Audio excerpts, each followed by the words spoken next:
everyone. Am I back? You're back. Awesome. Welcome to the morning cozy community coffee. I have with me a hazelnut coffee spiked with some eggnog, and I will neither confirm nor deny if there's rum in there as well. Yes. I'm drinking a local blend. It's called a classic chai from a place that has 100 kinds of chai. And their classic is actually very tasty. So I stopped and picked some up on Friday. Wonderful. How about you, Selina? I just got classic pumpkin spice. Oh, good. Oh, yeah, wonderful. I mean, somebody had to do it. So someone had to. Yeah. Yeah. So we're here today to talk about a few places. We're here today to talk about two cozy community types of spaces online. One of them is for readers and one of them is for authors. And luckily we have dabbled in both spaces, and we also run both spaces. So as everybody who is watching this video probably knows, my husband and I run HearthCon, the cozy fantasy community convention, where everything is free and it's all volunteer led, and we all just come out and have a wonderful time talking about our favorite things in the cozy fantasy community. We do have a Discord that will be linked in the video chat, the YouTube explanation below after the live. Jolly is doing that. And then we do have also our www.lazydragonbooks.com. Sadly, my father-in-law was really kind, and for Christmas last year, or for some festival holiday last year, paid for and set up lazydragonbooks.com.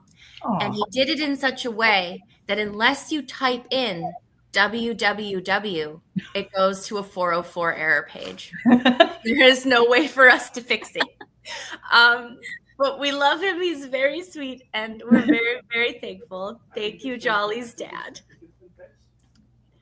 You tried. It's fine. We're a patient community. Yes. Yes. So those links will be in the description below.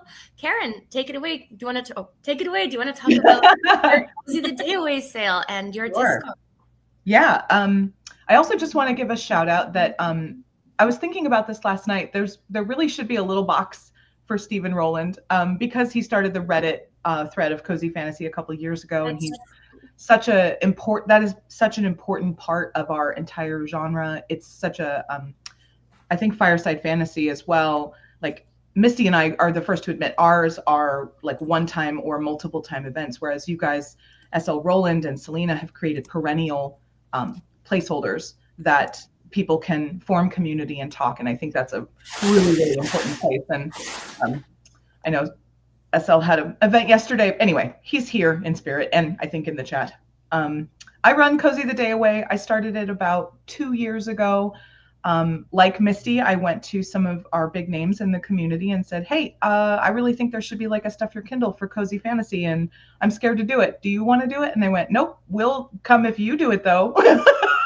And that was Rebecca Thorne and Makes Tea Room and Travis Baldry. And I was like, wow, where to begin? Okay. So we did a test year in 2024. I ran 4 sales, April, July, October, December. I consider that year my test pancake. It was a chance to get a lot of feedback from people about what they wanted, what they didn't. We tried out a couple different formats, and I learned a lot in that process about I've done event organization before. I used to be a professional home organizer. Certain parts of organization come easily to me, but that doesn't mean it doesn't have its own challenges. And we've got a new system this year that streamlines things for authors, and trying to come up with a really clear method so that the authors can really easily streamline into the process on the back end without having to ask a ton of questions. But if they do, the Discord is there for them to ask questions. I also built out the Discord as a backup for the event itself to help cut down on emails and to allow authors to talk to each other. But I also wanted to make something that I hadn't seen anywhere in our genre, and I'm hoping I will still see it somewhere, but I haven't yet, which is There are spaces for readers and there are spaces for authors, and there's rarely a place for them to interact. I keep wanting there to be a place for readers to be able to do a little informal interview of some of their favorite authors. Why did you write this one character? Where did you get the inspiration for this background scene? Why did this conflict come to you about, to kind of like ask direct questions, as well as ask questions like, where did you get this map made? Why did you include this particular recipe? Like bonus stuff, the metadata around a book that goes in the front and back. So in my Discord server, there is 3 arenas. The reader arena, so that readers can just talk amongst themselves and share fan stories or how they identified with a particular story. There's the author channel, which is more technical. We talk about marketing and how we're doing in our publishing process. But then there's also an arena called the Bridge Arena, which is meant to be a space to pull down those walls between readers and authors. So Cozy the Day Away is both an event that happens a couple times a year, but it's also another aspect of the cozy fantasy community in the Discord server. I'll button it up. That's perfect. Yeah. Now, Selina, you have a Facebook group, Fireside Fantasy, and you also have the Fireside Fantasy author Discord. So the Facebook group, as I understand it, is more for readers. There are authors that are featured, but a lot of us are talking about all the books that we love to read. Whereas the Fireside Discord is more like the technical author-to-author chat. Tell me about it. Yeah, that's roughly accurate. So I guess it kind of started from when I started the group. I didn't know that the book that I had written was cozy fantasy at the time that I had written it. I knew it was cozy and I knew it fit in, but at the time, cozy fantasy as a subgenre wasn't really a thing. It started like a year later. And once cozy fantasy started really like kicking off, I realized that's where my book fit. And that's what I was really enjoying. It was peak of the pandemic.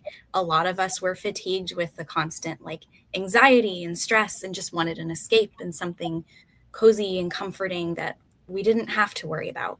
And for me, writing those books was that thing. And there were no spaces for it. I looked all over the place at the time, trying to find other readers of the genre, trying to find more books that were similar. And the only things I could find were like paranormal mysteries. And I wasn't really into like the mystery thing. I just wanted cozy and I wanted magic. And I knew there were other people who wanted that. And so one day I finally was just like, I'm just going to make it myself. If it doesn't exist, I will make it myself. And so that's how it was born. I created this Facebook group because at the time I was really familiar with how the Facebook groups worked. And I wanted it to be a space more for readers because I had seen so many groups die when authors got a little overambitious. Not that I don't want authors in the group. I welcome them 100%. I just don't want the self-promotion, and that's what kind of keeps it that reader-focused group. It's not a link graveyard. It's a place with active conversations. There's book reviews. We have some really active members who read, like, I swear they read like a book a day. And it's wonderful because we need so that. many new books that we get exposed to every day. I cannot keep up. And so that's how like the reader group really developed on Facebook. And then as that kind of developed, we had some authors who were asking, well, is there a way that we can interact and just talk about the genre? I will admit, I am not very good with Discord. I find it a little overwhelming, so I don't like go on very often. But there was a request for a Discord, and I've had some wonderful mods step up and help to put it together and like moderate the channels because I'm honestly not in there that much. Like I said, it's a little overwhelming for me.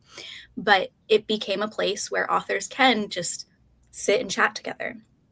And even in the Facebook group, we do have some crossover.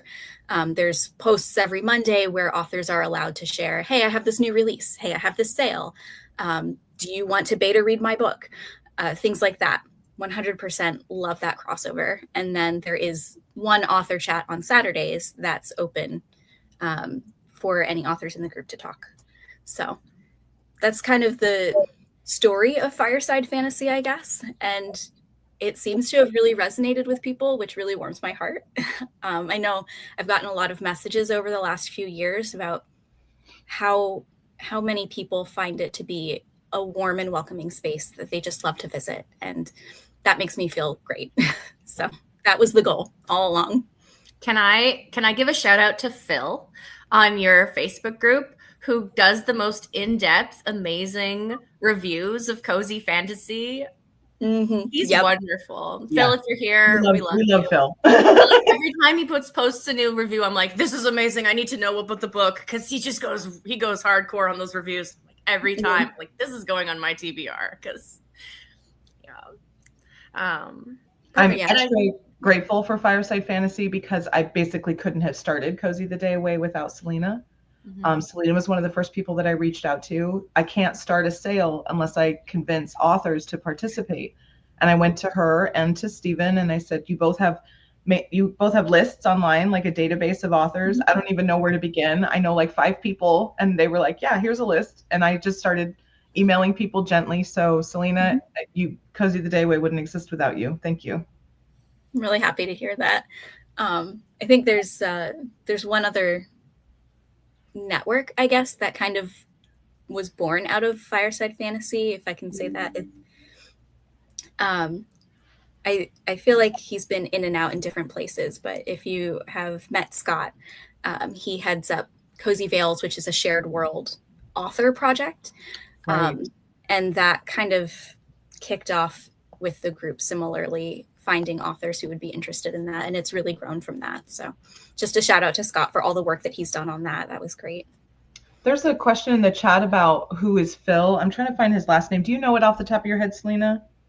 Do you mean I wasn't going to share his whole information, because he only really posts reviews on the Fireside Fantasy. So if you go to Fireside Fantasy on the Facebook, you can type in, you don't even need to type in, you just scroll down one, and he's always there. But he doesn't have, I haven't seen him posting reviews or things in depth outside of the Fireside Fantasy group. Or I would definitely share his Google, or sorry, his Goodreads. Yeah. There is one other person who posts a lot of reviews, Andy. Yeah, he has a lot of more like almost that lit RPG focus. And it's nice because there's a nice variety between those two groups of reviewers. There's the one side where it's like the heavy reading, lots and lots and lots and lots of books. And then Andy, who posts a lot of those like lit RPG feel kind of worlds. And I think it's a nice variety to kind of showcase the breadth of the genre. Yes.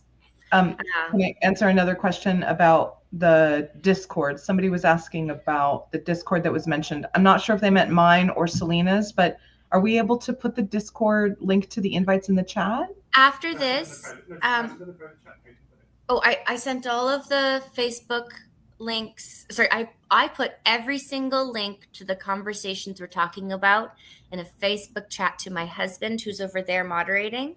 So he's going to put them into the comments section, but he's also going to update this video at the end. Wink, wink. And put all of them in the description of the YouTube video. Yeah. Don't mind me. Yes. There are so many places online. Definitely thank you, Karryn, for shouting out our Cozy Fantasy as well, because we are in partnership. And Space Roxy, who is the most amazing moderator over there, is like the only moderator this year for all of HearthCon. Don't tell her that. With love. So she's been absolutely fantastic, and we definitely did a bunch of stuff to help facilitate things this year to make it easier on everybody involved, including her. But she's our gem, and our Cozy Fantasy and the Reddit forums that are out there, I find One of the nice things about the cozy community, as I segue out of, but into the same topic, is how everybody, as you said, is so welcoming and so cozy. And I think a lot of us spend a lot of our time worrying about making such a safe space, because that's all we really want, is we want to be in a safe space. We want to be in a place where other people feel safe. Like Karryn, when you made the Discord, you made. Don't worry about it. We'll figure it out. When you made Cozy the Day Away, the Discord, you made 3 spaces, one for authors, one for readers. When I post below Meg's Tea Room, you can join Meg's Tea Room's private Discord, and she has the very separated authors on one side, readers on the other side.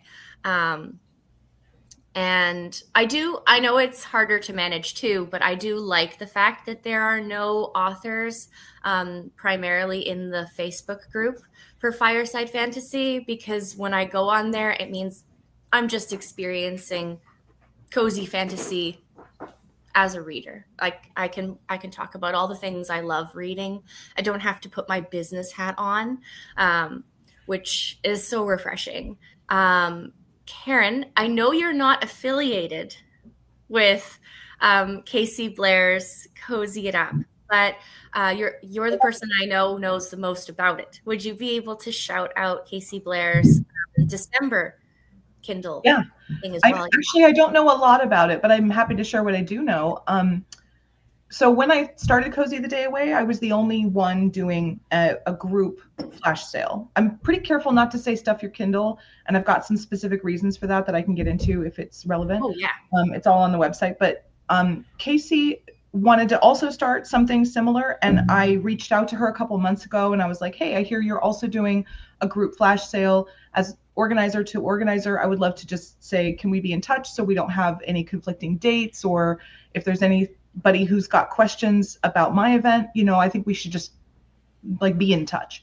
Mm-hmm. And we had a wonderful email exchange, and Casey is doing something more like Stuff Your Kindle, which means it's strictly ebooks. It's a private list that is not, even the authors, I don't think, can see the list before publication date. It's live for just 24 hours, like Stuff Your Kindle. And she's also doing just a couple times a year. Her event looks almost exact. Sorry, I'm going to back up what I just said. There's a few key differences between our events. Mine includes other formats, so paperbacks, audiobooks, hardbacks, and bundles. And I have, sorry, I haven't thought about how to say this. I have a set of criteria about the topic of AI that is covered on the website. AI is prohibited in certain areas, and then I'm a little bit more loose in other areas as an organizer. As an author, I completely do not condone AI. I don't use it in any of my work. But as an event organizer, I don't feel it's my responsibility to police that aspect of what other people want to do with their published works. So it's all covered in the reasoning is all on my website and in detail, and it's covered in the Discord. Casey allows no AI whatsoever, not covers, not back jacket blurbs, not manuscript material, nothing. So Casey is very, very strict about no AI, which is great. It's her choice as an event organizer, and I fully support it. And her event is more like under lockdown, and then it's under ebooks only. And I think her event is coming up in December, but I don't know the exact date. She had one earlier this year in the summer. I heard it went very well. I heard some reports from authors that it went really well. And then I sat with her on a social yesterday and got a chance to see her face and talk with her. Lovely woman. Now you know what I know. That is everything I wanted to know. And there will be a link when we update this, the Morning Coffee with Cozy Community YouTube. Oh, perfect. Alex Peachy says it is December the 12th. Alex, you're wonderful. Thank you so much. And we will update the link in the description below. Yeah. And her event is called Cozy Up. Cozy Up. Perfect. Yeah. Oh, on the topic of AI, It came out over the weekend that there is an artist-led kind of artist being paid alternative to some AIs and some Canva. And I'm going to put the links below as well because people have been asking. A lot of authors and a lot of readers and a lot of people who work with authors or for authors use Canva. And we were all very in various levels of distraught when Canva decided to create an AI part of their platform.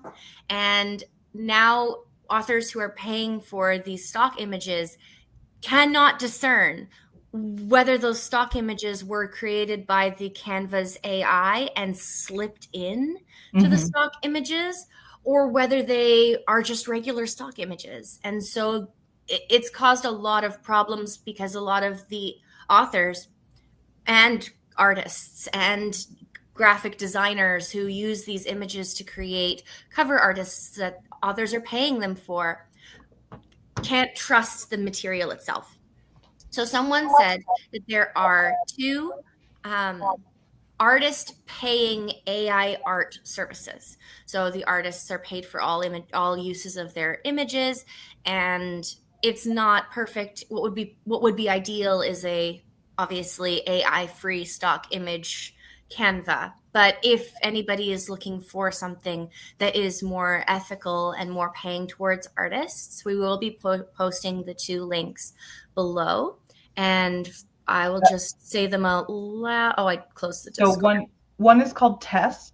I did a little research on this before, and I haven't used them. I haven't done a deep dive on them. I think it's test.design. But yeah, it's, as Mysti is saying, it's a site where graphic artists, visual artists are deliberately submitting their work to an AI provider and saying, I am allowing my art to be used in this AI, and you will compensate me for it. And I don't know what the rates are, but I hear that since it's a burgeoning kind of thing, the rates are okay for now. And then there's another site. It's becoming more of a development on the music side. I'm not sure about the visual side. So test.design, I believe, is the visual one. And then I linked an article to Mysti and Jolly that is an article of 4 sites that offer the same thing on the music side. And I think sound bites and things like that, which is probably helpful for audiobook generation, narration, things like that. And shout out to Lynn Strong in the chats and in the comment section where they said Deposit Photos has a checkbox to exclude AI images from their stock images search. Of course, trust that as you will. And EP Van Gelder says Adobe Photoshop also has the fact that they have generative AI that only uses the stock images in their model. So that would pay the artists inside, those artists who have given photos to Photoshop. Of course, trusting companies is the hard part, but we can hope. We can all hope. Yes, the comments are, I wish I had faith in Adobe, but I do not. I have a couple of burning questions for you both. Is there a way that I can wedge those in at some point? Oh, of course. Let's start with first question. Okay. I narrowed it down to 2 out of 6, so proud of me. I was supposed to send it to Mysti and I just got busy. I'll start with the easier one and then I have a harder one for later. Where do you daydream that the genre could go of cozy fantasy? Like, do you have something that when you started your community, or is there a thing that you think would enhance what we're already building? Do you have a daydream about that? Selina, you should go first because I've talked a lot. I mean, that's a great question. I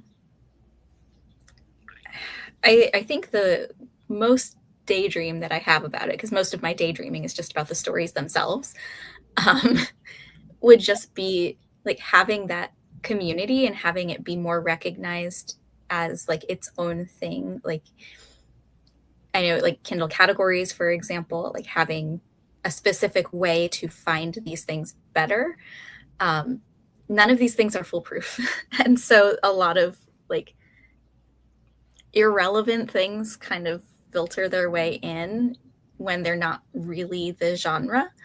I'm not talking about like people who have written something and say that it's cozy fantasy. I'm talking about like algorithms deciding that this book is cozy fantasy when it is very clearly not. But I mean, for me, ideally, there would be a better system to find and categorize all of these books. And I've started trying to do this, but like I said, it's impossible to keep up at this point. The genre has grown so much over the last few years. But like even subcategorizing cozy fantasy, because if you think about it, like there are a lot of subgenres of this subgenre.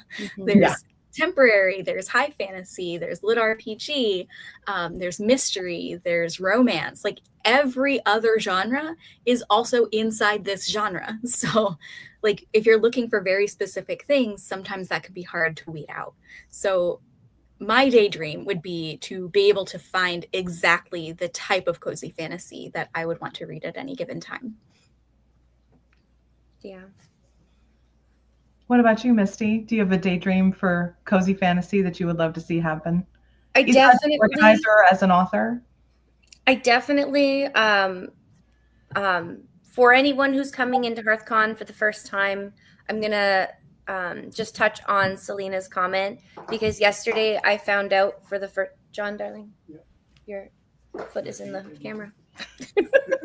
It's been there, actually. I thought it was sudden foot. For anyone who's just jumping in, I found out yesterday that Amazon's paperbacks have a cozy fantasy option for tagging and for categorizing, and I cannot wait for there to be proper categorizing available to all of us, especially since when you search my book, I Ran Away to Evil, on Google, the AI generated text at the top says it's a dark fantasy. And I'm like, okay. So definitely I would love to see more ease for finding and categorizing and searching. One of the reasons I love our cozy fantasy is it has such an extensive list up, like where the readers themselves go in and alterate the lists and make sure that everything is kind of in there so you can find so many. Now it's not 100% up to date, but yeah, I do hang out in a dark forest a lot. You're right, Alex. Yes, so that is 100% something I would like to see. The other thing I would like to see is as a reader, I love Japanese cozy fantasy and Korean cozy fantasy. And I have read 2 Chinese cozy fantasies that also apply, but it's harder, it's rarer to find Chinese cozy fantasy. And I want the genre, I want the tropes from those cozy fantasies to make their way to the Western world. Mm-hmm. I need mofu as a Western trope. I don't want one book. I don't want to have written my own version because I needed it so badly. That's the book 2, which is the mofu is the onomatopoeia for snuggling something that is fluffy or furry. So it's the when you put your face into like a wolf puppy's tummy and you just go like this, that is mofu. It's also often used if like baby animals are running through the snow. They use wafu. So it's like baby animals is wafu. And I think that there's so many things in I've died. I know. I was reading At the Northern Fort, which is like I died and reincarnated as a baby snow demon, and it's just her wafuing through the snow every day and like chasing her tail and being like, why am I chasing a tail? I cannot stop. Such a delight. And I think that there is like a level of whimsical, childlike adoration that is still inhibited in a lot of our modern cozy fantasy. Yeah. And I think that there's also the more established genre over there, so they've had more chances to break out and really dive deep into those subgenres. The other subgenre I really want more of, and Jolly embraced it in his Beers and Beards, is the crafting mastery genre, where it is taking that slice of life but to a mastering degree, Right. but also not to a mastering degree, like crafting progression fantasy, where someone's like, I want to be an alchemist, and it's just them learning how to do alchemy, and I am along for the ride. I am there. I'm ready. Quill and Still by Aaron Schaefer does alchemy. It's like following someone through apprenticeship to master of a particular craft, and then it's just the slice of life of that. Of the actual craft. But and one of the things that Japanese people really, really excel at when writing that subgenre is like the technicality. This is exactly how it's done. This is the recipe. This is how you roll it out. This is how long. This is how to, like, you sit there and you wait for the bubbles to turn white, and then you scoop it off the top of the soup, because if you don't, then the oil will remain in the soup. And it's kind of like, I think a lot of millennials, I'm going to say this with gentle kindness, a lot of millennials might have been like me, where we didn't come inside until the street lamps turned on. Or if you were living in a city, there was always things to do. There was always stuff, like you were in programs, or you're out doing football or soccer or baseball, or you're running around, or you worked, right? Like I got a job at 12, and I didn't learn how to do my laundry outside of like following the directions. I didn't learn how to, like, I did spend some time with my mother in the kitchen, but she was on her way to passing from cancer for most of my early adult life. So I learned nothing as an adult. I figured it out myself. So I feel like there's that warm, comforting home love and coziness that's just listening to someone tell me how to do my laundry, listening to someone tell me how to bake a cinnamon roll. Anyway, that's a tangent. One of my favorite authors, Tom Robbins, he has a quote: "It's never too late to have a happy childhood." Right. And so I do love that specific part of cozy fantasy, and I want to see it more in the Western side of the genre. Yeah. Anyway, I have my daydream is taking what we've already made online and having something where we meet together like every couple of years. It's like a Higa con. You go somewhere not to see people and to move fast and get things signed. You go there to slow down. I want like a bigger, like a more than 5-person Higa. It's like I show up somewhere and like everything is comfy, everything is well lit. I brought the stuff that I want to focus on. I hug Selina, I hug Mysti. I say, it's so good to see you. And then I turn my back to you. And we just sit back to back, and I have my stuff and you have your stuff. And then 2 hours later we go, lunch? Yes, absolutely. I love that. There's a planned indolent vacation, but for like 50 people. And I don't want to do that though. I don't want to organize that. I just want that to happen, and I will go. Do you know what I was thinking? I've been thinking about this all year. I'm so happy you brought it up, because now I'm thinking about it again.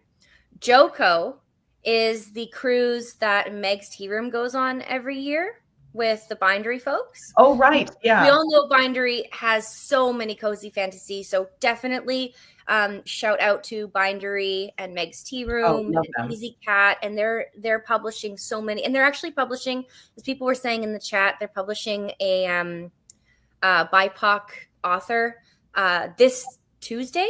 Dustin. Mumphy? We love him. I never bother focusing on his last name. His first name is Dustin. He's such a delight, and his books are so good. He's got his one about a tavern that it might just be called Tavern. It escapes me. And then he has Alex. Recipes for an Unexpected Afterlife. Which is what's coming out on the 16th. Yeah. Yes. So definitely shout out to Bindery and to Destin. But wouldn't it be amazing to run a HearthCon Joko cruise where it is just cozy? The theme of the entire cruise would be cozy. And I say a cruise because it's on waters. So I was thinking of even something like regional, like there's a Northwest HearthCon and there's a Northeast. Like, why make people travel all the way across the country? I would not go on a cruise personally, but yeah, like we could have. That's why it's every couple of years, and it happens in a bunch like chapters. I'm going to say this very delicately and with all the love. A significant number of cozy fantasy authors are not American, and we cannot travel to the United States right now due to the bans. Well, that's what I mean about chapters. We can have chapters in different places. As in like we could create chapters like a Midwest chapter and a Western Canada chapter and an Eastern Canada chapter, Australia chapter. And so it's just people getting together like like NaNoWriMo, but for cozy fantasies where it's all regional. I love this. This is great. I don't know if you've noticed, I'm not a huge fan of siloing like reader and author. I'm not a fan of like, oh, it's only online and it's never in person. I'm bisexual. I never make these choices. Okay. I always want both choices. So I want to have an event that's in person that has a streaming function and has a huge screen and you can walk up and say hello to people at the other chapters. Or if the Australia one is going on at the same time the Western Canada one's going on, the time zone difference wouldn't be too bad. And so then the Australia one and the Western Canada one or the Pacific Coast one can wave at each other. Anyway, it's a daydream. There's a reason why it's a daydream, because logistically it needs a lot of work. Yes, absolutely. I think doing something chapter by chapter by chapter. One of the reasons I was confused is because in Canada, our bookstore chain is called Chapters. Oh. So I was like, oh, convention. And I was like, no, okay, perfect. Got it. It has something to do, I think, like different sororities and fraternities and like private membership clubs will call them chapters when they have a regional area and they get together once a month or once a quarter and they invite those members, and occasionally someone's traveling around like, oh, someone's here from the other country's chapter or something like that. The other thing I would like to do or to expand on in that is if you are, let's say you're a lit RPG or progression fantasy author from Royal Road, the place to go is DragonCon, because there's like a specific pub, specifically after hours every single night, where you can see 200 to 300 only progression fantasy authors. And when you talk about the big names like Matt Dinneman and Jeff Hayes, who is his narrator, and all of the publishers in the genre, like the publishers for Sound Booth Theater and the publishers for Portal and the publishers for everything related to lit RPG, are all in this pub for 7 days, every single night. And if you know, you know, and you go there and you just have this wonderful time where you're drinking with people in your community. And I would really love for there to be something like that, like a specific convention every year where the cozy fantasy community has found its place. And I don't think it can. We tried to do DragonCon last year or the year before, but because there's so much crossover with other genres, if half of your authors are at the lit RPG and progression fantasy pub, they can't be at the cozy fantasy pub. Right. So finding a place that might be like Gen Con, I think would be a really good option. Because I know that there is a lot of like the Bindery crowd go to Gen Con every year. There's a lot of cozy fantasy influencers who go to Gen Con every year. Bye, Lynn. Yes. Yeah.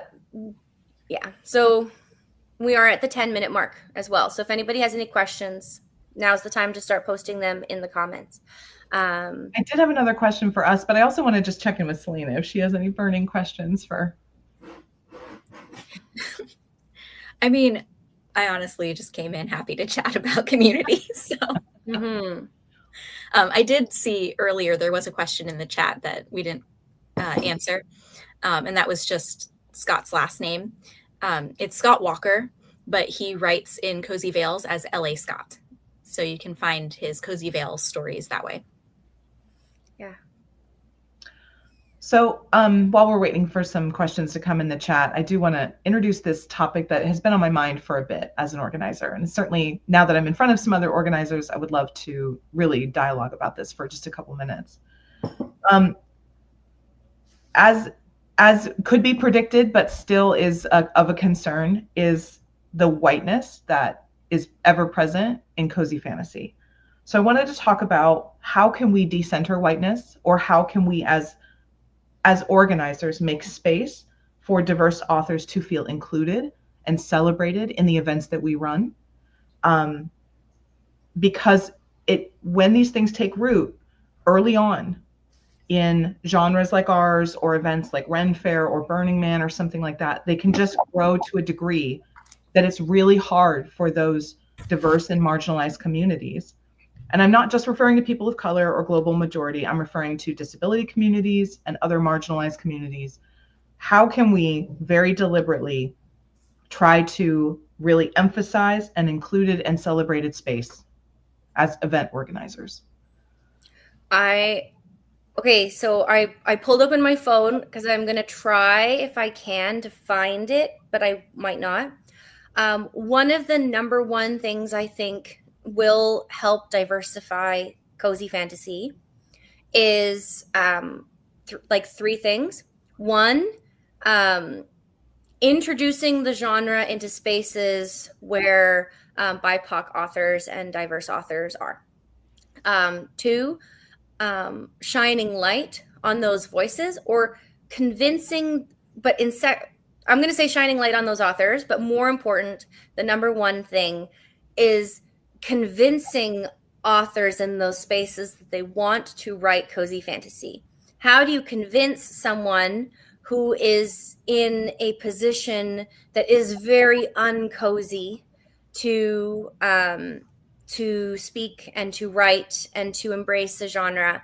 And there is something happening on Threads literally right now, where BIPOC agents and agents who want BIPOC articles and manuscripts are starting to go online as of about July this year and asking their writers and their communities of BIPOC writers to send them diverse manuscripts, where they're like, I want my diverse girlies to send me their cozy fantasy. I'm going to pitch it to the publishers and I want to publish it. Now, not all publishers are as wonderful as Bindery, and there is definitely, I would say that there are many,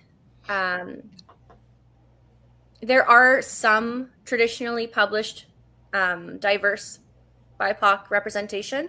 A lot of the people who write in the genre that are BIPOC are of the Asian side of. Right.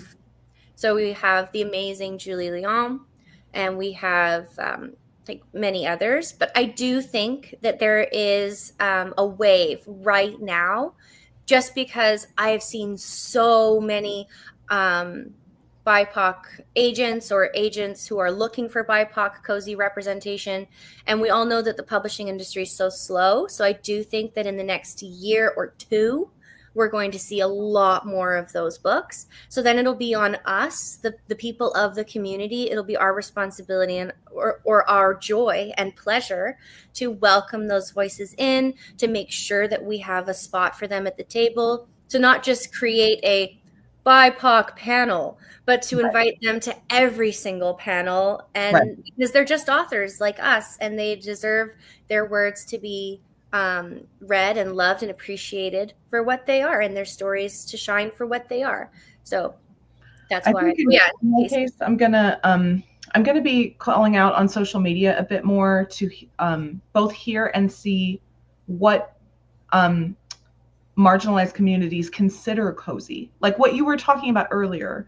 about slice of life out of China and Korea and Japan is slightly different than what we would see in the Western world. So I want to ask the same question of Latin and Central and South America. And I want to ask the same question of African countries. Like, what is cozy to you? Show me your cozy space. What do you do when you want to be cozy? Because I've heard from plenty of white people about what they think is cozy.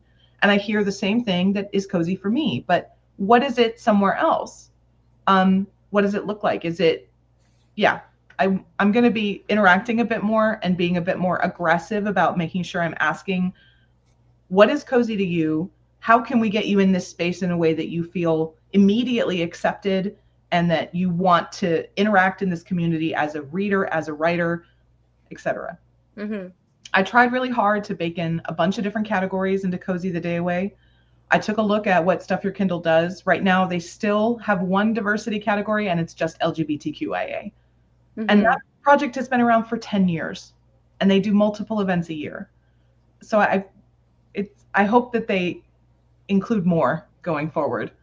I get that they also manage a massive list. I think it's 8,000 or 10,000 titles, I think, at this point. But I broke out different categories because I've heard from readers like, oh, I only read gay authors. Yeah. I only read books that have physical disability rep. I'm like, oh, well then here, it may not be very much, but the books where the authors are like, I have that available to you, here's where you can get it. Yeah. Yeah.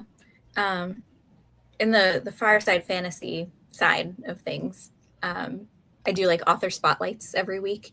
And I'm not great at this because I don't always watch the calendar that well, but I do try to have like specific posts for like the different months, like the history months, or all the words are escaping me. Well, we have Indigenous Peoples Day coming up on Monday, for example. Yes. Right. Yes. So not Columbus Day. In those like around those times, I try to have like a post specifically highlighting the authors that I know, asking for the group to share authors that they like that fit that category, and inviting authors that are in the group to share their own work at that time. So that is something that I have been actively trying to do, and I could do better with. But I always wanted Fireside Fantasy to be that diverse, cozy space where people feel comfortable sharing those things and being able to like promote the authors that they love, no matter where they come from, and not just the white straight authors. So, and I think it is a goal. Yeah, it's always been a goal for Fireside. My impression has been that non-white people will look at a space, and if they see that it is predominantly or strictly white, they automatically don't feel welcome. And so that's why I think at this point that's why I want to move to a more proactive state of like, we have some diverse authors and I would like to invite even more. I encourage more authors to find us so we can list your book and get you more exposure to more readers. I have a real stopgap method as far as diverse authors. When they first apply their books, they can let me know that they're a diverse author, but they don't have to out themselves that way. Authors are on different journeys about how much they want to share with the wider audience, because what you put on the internet is permanent forever. So I've had some authors come in where there's a wide range of diversity, but they aren't necessarily being out about that. So they have a box that they can check saying, I am a diverse author, which could be anywhere from a global majority or mental disability rep or physical disability rep or neurodiversity or LGBTQIA or body positivity or religious diversity. So whatever they feel applies to them, they can claim or not claim. And then we only share with our readership, this author is diverse. It's not your business what level of diverse. If you really want to know, you can go look up that author individually and see what they have said about themselves online. Yeah, I think that's a really great idea, because like even thinking back to some of the things that have happened over the last 10, 15 years, the whole We Need Diverse Books movement, or Own Voices, that's the one I was thinking of, how that became such a burden to authors almost, and readers were kind of getting aggressive, and authors were being forced to out themselves just to protect their reputations, and then they weren't ready to be out. Parasocial relationships and doxing. Mm-hmm. And I've had some authors come to me and say, I don't even want to tell you my real name. Can I just give you my pen name? I'm like, 100%. I don't need to know your name. I'm not sending you W-2s. Okay, so we are now on the hour, and I'm going to say thank you so much for this amazing conversation. I wish we could talk about it longer because it is incredibly important, and it will be talked about more in our spaces. So shout out again to the Fireside Fantasy, to Cozy the Day Away Sale, to HearthCon, to our Cozy Fantasy, the Reddit, to the Cozy Up sale, and everyone else. Thank you so much. And also, thank you so much for hosting, Mysti and Jolly. Fantastic job today. Thank you. Karryn, can you let us know what the name of your book is? Oh, sure. Book 1 in my trilogy is Guarding Gus. Second book is called What to Suspect When You're Suspecting. I'll show you book 1 right now. The audiobook just came out this year. I have finished book 3, and it will be coming out in the spring. And it will very beautifully conclude the series. But it's cozy adjacent for sure. Perfect. And Selina? My big series is Pyjinks. I can't easily reach them, but they're contemporary fantasy set in New England that's in perpetual fall, and it's just a pie witch and lots of baking and magic and whimsy. Perfect. Thank you so much, ladies, and I'll see you around the con. Thank you.